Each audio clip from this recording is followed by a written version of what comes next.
If you really want to gain velocity in getting people to back you in whatever you want to do, you have to engage them in the process.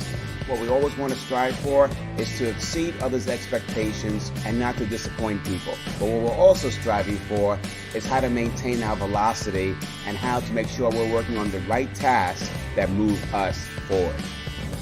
So the secret to gaining velocity and influence is to engage your audience. Many of us today are feeling out of sorts. We are in a period of flux and not sure of our future. Today is only a point in time in our lives. How we handle this difficult period will impact our overall performance in life. Are you letting this tough moment negatively impact you, or are you using it to create breakthrough thinking on what you want and need to do to win the marathon of life? Now, you're taking some quantified risks which will help you gain velocity. And welcome to this week's session of the Velocity Mindset Success Stories. My name is Ron Karr, and I'm the author of the Velocity Mindset. And today we have another rock star guest for you. For over 30 years, Bob Burg has been successfully showing entrepreneurs, leaders, and sales professionals how to communicate their value and accelerate their referral business.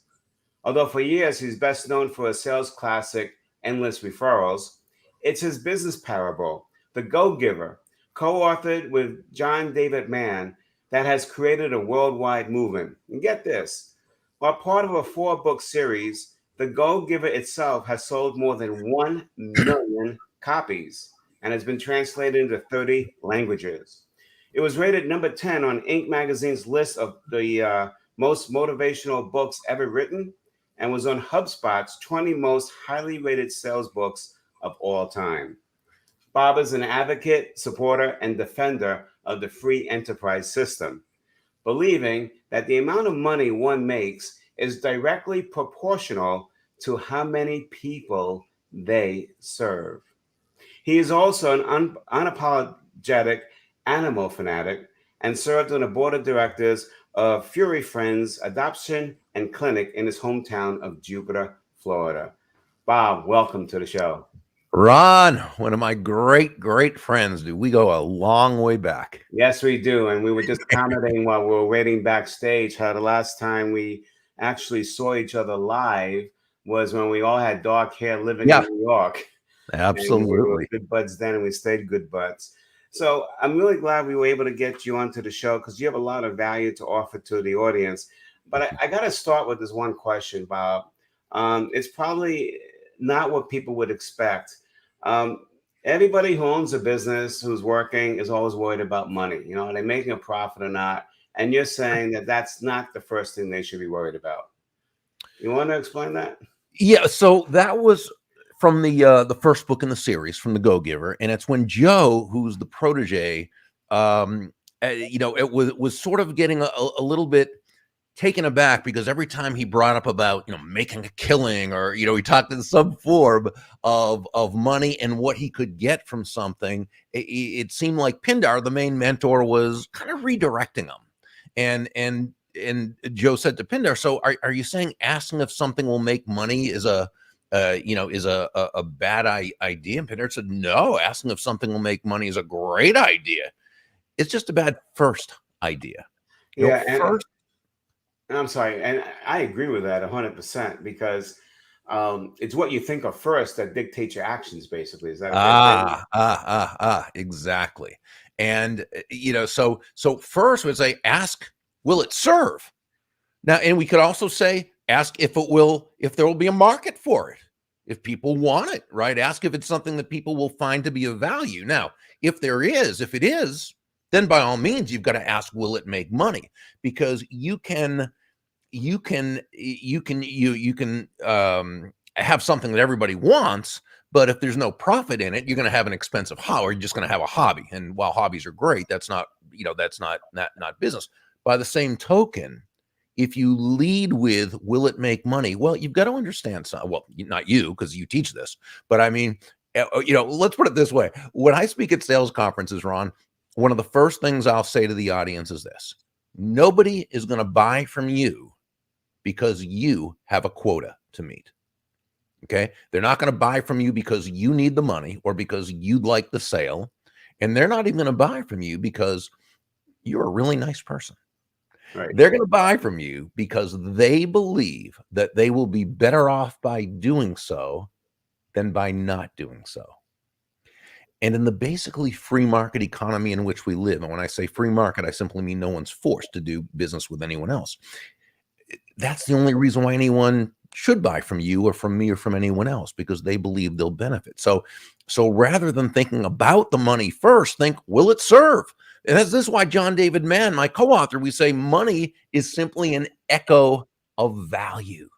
It's the thunder to value's lightning, which means nothing more than that the value must come first. That's got to be the focus, the value you're providing another person. The money you receive is simply a natural result of the value you've provided. Right. So in a sense, what you're really there for is to make the other person successful.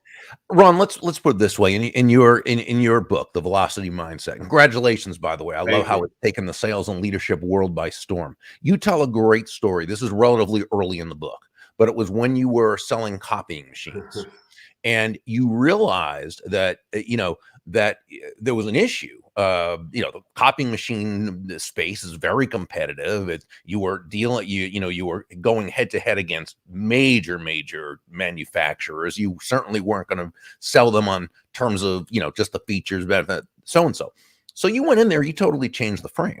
Okay, and so what you did is you discovered what that client really needed, what they wanted, what they desired, why a copying machine, which was basically a medium for them of getting things done they wanted to do, why that would work. And then, of course, you put together the benefits of why yours would help them do what they wanted to do. But you never made it about you, and you never made it about the copying machine. It was totally about them and how they would benefit from that. And through that, you just took off.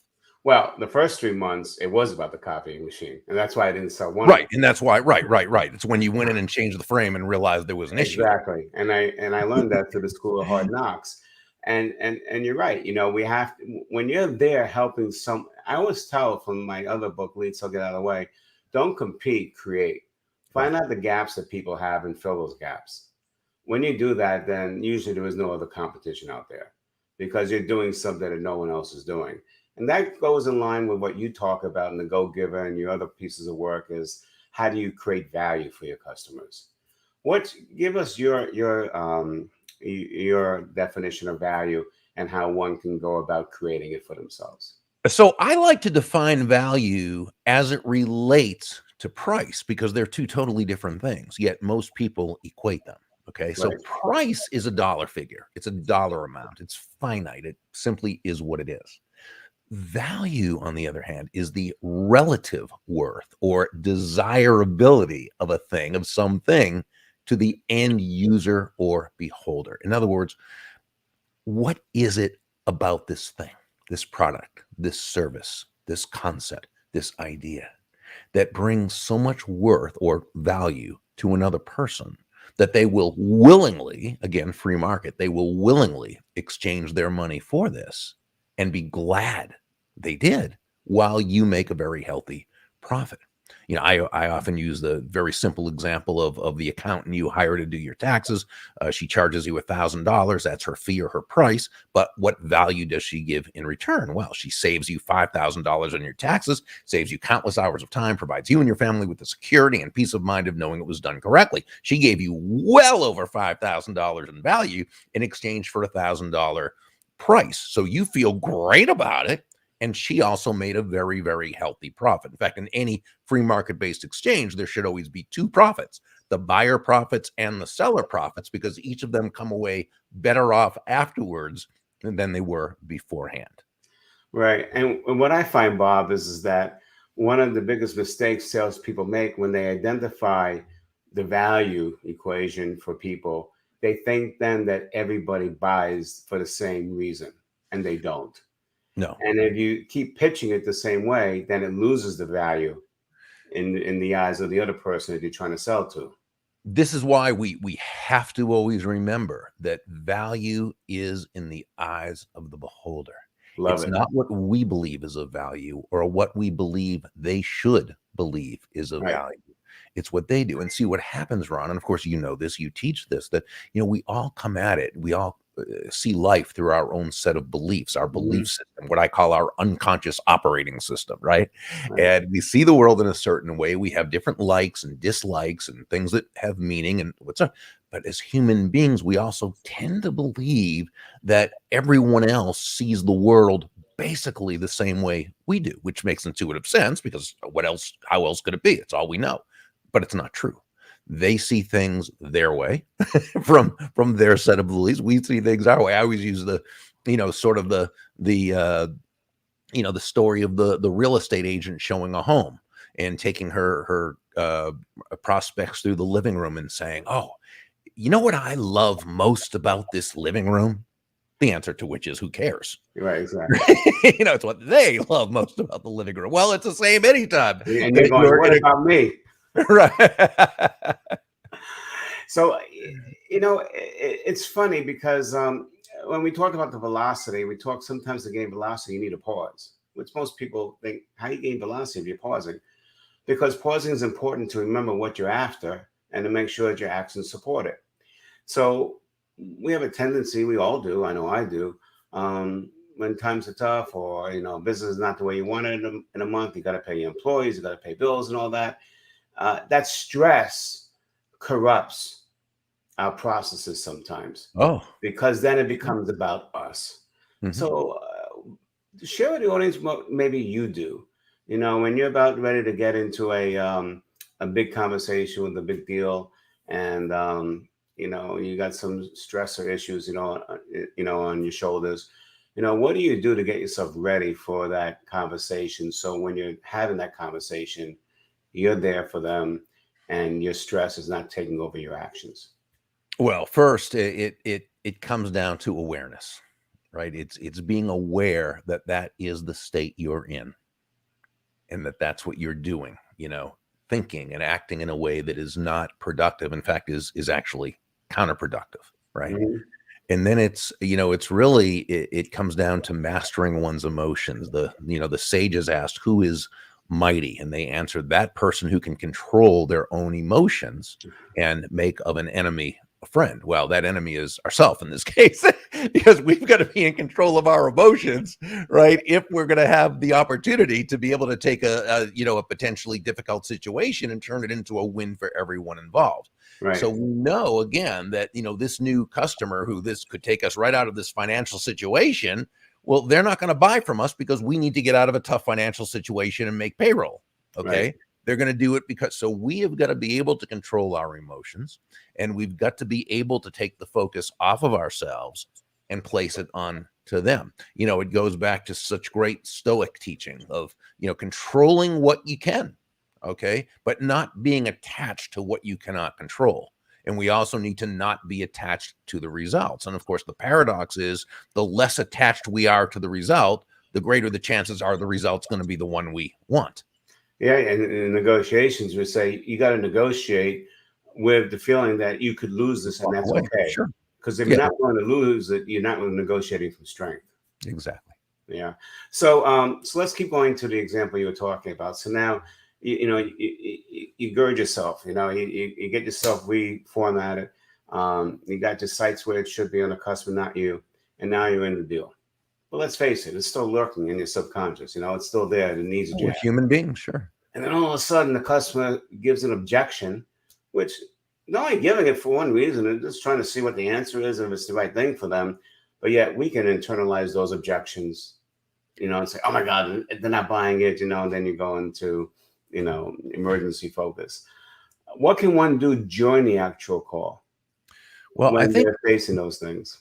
Excuse me. Yeah, I think one of the big things with objections that mess salespeople up sometimes is that they believe that the objection that they're being given is the actual objection. Now, by the way, this is not a case where I'm saying the prospect is lying. If that's the case, you've got a bigger problem than that. You've got a trust issue. I'm not saying that.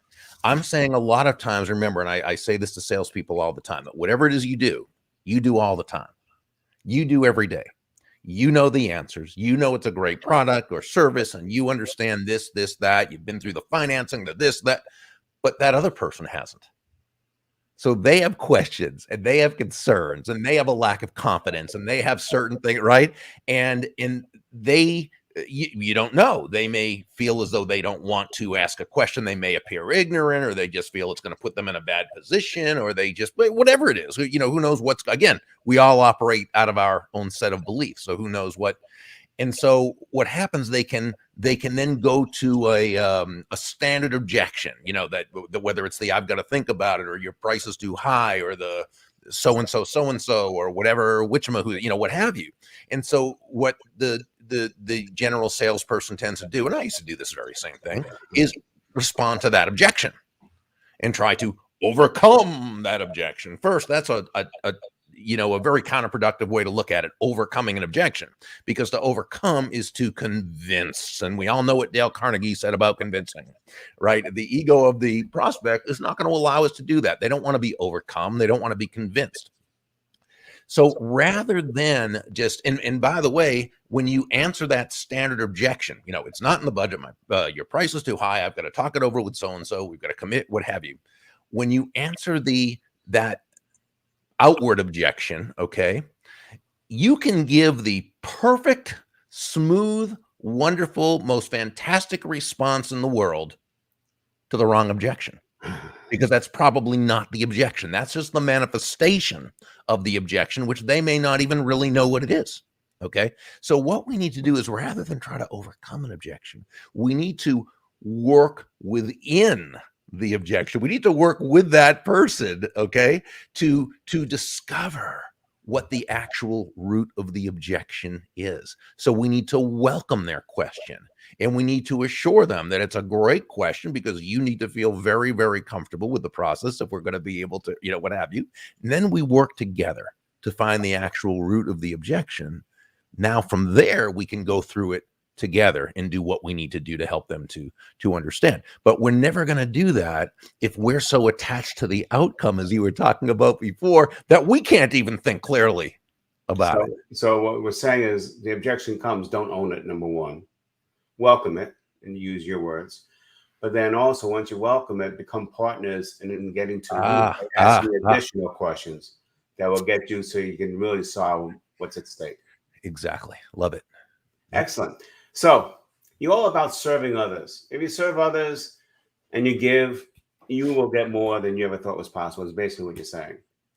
Isn't there a case where you can serve too much? I mean, I know, for example, a lot of salespeople will educate their customers, as a part of service. I call it puke, people who are knowledge about everything. And I've seen salespeople give their customers PhDs, but never got the business. Where do you draw the line on how much you service somebody? And is too much service a bad thing? Okay, so I think there's a couple questions in there. Okay, so let's kind of really take it apart. The first question, I think the overarching question is, can you be taken advantage of when you just are always looking to give value to others? Okay, so the first thing, and I always want people to know, is there is nothing about being a go-giver, which is simply focusing on bringing immense value to others. Okay. There's nothing about being a go-giver that is congruent with being anyone's doormat or a martyr or self-sacrificial in any way. So if you're doing things in such a way that you feel you're being taken advantage of, and I'm not talking about once or twice. I mean, you live life, that's going to happen. I'm talking about as a pattern, right? It's not because you're giving too much, or because you're too nice, or because it's just because you're doing things in a certain way, as our friend Wallace D. Waddles would call it, in a certain way, right? That's creating the context for you to be taken advantage of. So we've got to ask ourselves why this is happening. right? And again, it starts with being conscious, because only when we're conscious of it are we able to then go about with a, with a solution to it. So then we say, well, so can you give, too much value? I don't think it's giving too much value to someone. I think it's giving appropriately. Okay. And so if you're just, as you call it, puking on someone with just knowledge and knowledge and knowledge, you're probably, first of all, getting to the point that you're confusing them. You're not helping them at all. So it's not a matter of you've given too much value. You just haven't really given that value, or it's you've done it in a way that's inappropriate. It's counterproductive to what you're trying to do. So we always need to know, in terms of business, what is that right amount of information in order to really provide value to someone and have them come to understand that we are very competent at what we're doing, right? That we're the person who can be the answer, provide the solution to their issues, and go that way. Now, if someone is coming back and continually asking you questions, and you get the feeling that they're kind of a go taker, right? Which is the opposite of a go giver, go taker. Then you need to be able to know. And by the way, just like an objection, once you hear it once, you should always be able to know how to approach it, right? And so it's the same when someone, is continuing to ask after you've given them, sufficient information and you've really added value to them, and they keep coming back. And I have this a lot with coaches, with business coaches. Okay. And, what you need to at that point do is to say, I've really enjoyed speaking with you. And it sounds like, and I really appreciate the fact, I'm honored by the fact that you seem to really be getting some value from our conversations. And they say, oh yeah. And say, well, that's terrific. This is what I do. And if you'd like to arrange for us to have a professional relationship where I can bring even more value to you, let's move ahead and do that. Right. Now you're bringing it from, in a nice, polite, tactful way, you're kind of letting them know now is the point where, for more information, we're going to need to have a different relationship. So you have a right to ask for something in return. And sure, I mean, if you're not getting something in return, like information, then that's an indication to you, correct? Yeah, and again, it's not that you give with the attachment to receiving, but we also have to know what's appropriate and what isn't. Right. And also, if the other person's engaged, if they're not engaged with you and they're not really responding, then that's an indication that, you need to do something different, or maybe this is not the right customer for you. Oh, absolutely. But, there's nothing about the go giver that says you should not be making a very, very healthy profit. In fact, go givers tend to be very profitable because we tend to be on the upper end of the price scale, because we're not selling on low price. We're selling on high value. When you sell on low price, you're a commodity. When you sell on high value, you're a resource. And that's what I want people doing. So, Bob, we're talking to Bob Burg, and you'll see his website on the bottom. He's the co-author of The Go-Giver. Bob, I left this last question out because I wanted to end on it, because the value that the Go-Giver gives. Oh, Can you just spend a few minutes and share with us the 5 laws of the Go-Giver? Sure. And, it's based on, again, the premise is that shifting your focus, and this is really the key. And you taught that so well in The Velocity Mindset. It was such a wonderful, wonderful book. Thank you. That, shifting your focus from getting to giving, the focus of it, right? And when we say giving, we simply mean constantly and consistently providing immense value to others is both the genuine and the most financially profitable way to do business. There are 5 laws around this: the laws of value, compensation, influence, authenticity, and receptivity. Value, the law of value being all about providing such a wonderful experience, like the accountant did, right? And making that person feel so good about themselves. It's combining excellence and consistency and attention and empathy and appreciation, that person feels as though they've gotten much more than what they've paid for, while you've made a very, very healthy profit. The law of compensation says your income is determined by how many people you serve and how well you serve them. So if law number 1 is about giving more in value than you've taken in payment, law number 2 says the more people whose lives you touch with the exceptional value you provide, the more money with which you'll be rewarded. Law number 3, the law of influence, says your influence is determined by how abundantly you place other people's interests first. Again, not in a self-sacrificial way. It's simply understanding, as Joe, the protege in the story learned from several of the mentors. The golden rule of business, of sales, is that all things being equal, people will do business with and refer business to those people they know, like, and trust.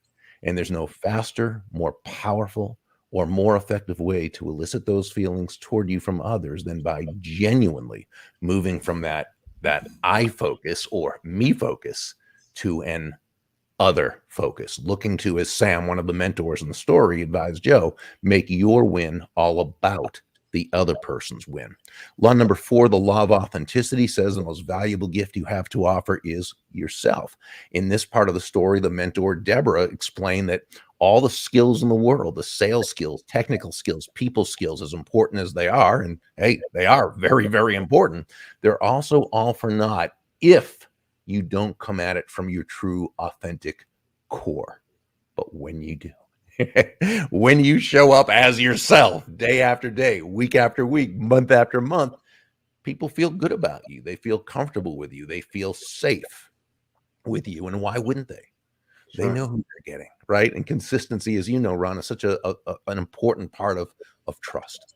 Yep. And then there's the law of receptivity. And this says the key to effective giving is to stay open to receiving, which really means nothing more than understanding that, yeah, you breathe out.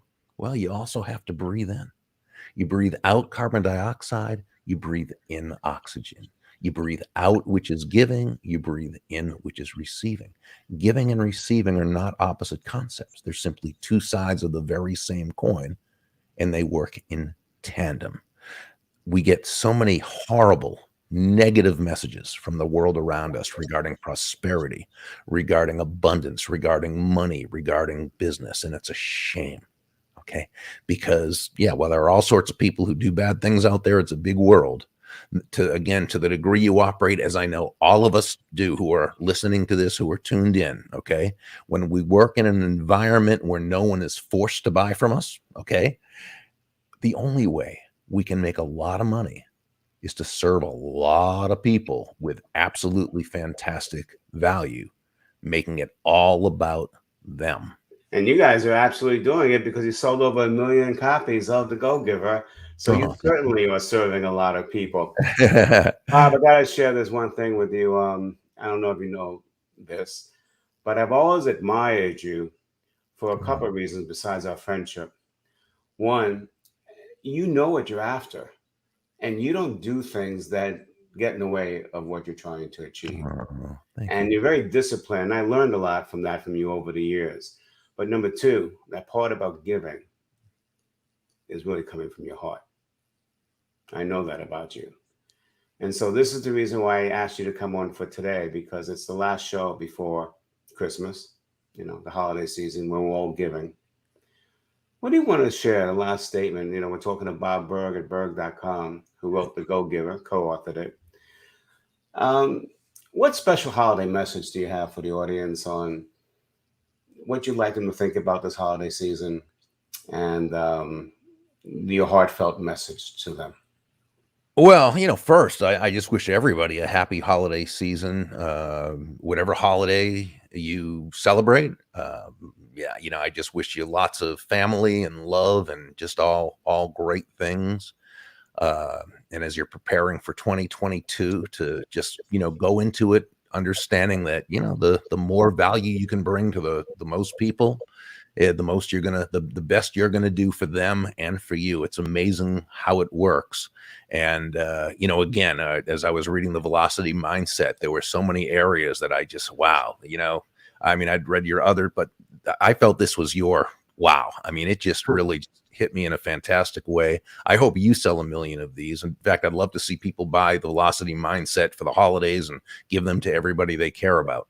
But no, I just wish everybody a fantastic holiday season and a wonderful, prosperous, and just terrific 2022. Well, thank you, Bob. So for the audience, go to Burg.com. I urge you to. There's a lot of great assets on his website. I've been there. You can also listen to some of his amazing speeches. The book that we've been talking about is called The Go-Giver. It's a parable written by John David Mann. And like we said, it sold over 1 million copies. So Bob's telling you to get the Velocity Mindset, also get the Go-Giver, give them in tandem to your friends. You are certainly giving them a lot of good information to digest for the coming year. On behalf of everybody on my crew, including Jim Fuse, who's my producer, we want to wish each and every one of you a very happy holiday season. May you go out there with your family and get the rest that you need to redevelop those relationships. And just remember, we're in this all together. So how can we all together make it work for each and every one of us? That's today's show. We'll see you in the new year. Happy holidays and happy new year.